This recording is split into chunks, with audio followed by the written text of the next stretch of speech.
елден болған қызымдай,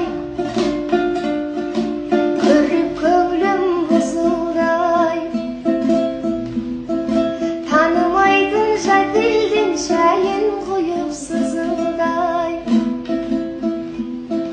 көлегейлеп көзімдай, көзімнен жасым үзілді. Еркелігің үйдегі ай, елес боп көзді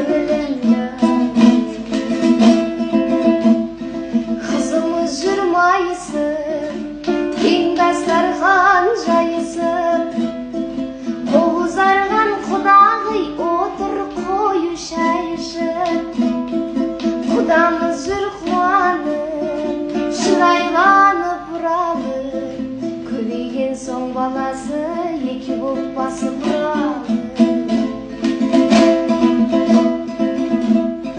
Мен отырмын мұзданып, ел жүремей сызданып, өсірген гүлдей жайнатып, әкетті-ау ерке қыздалып.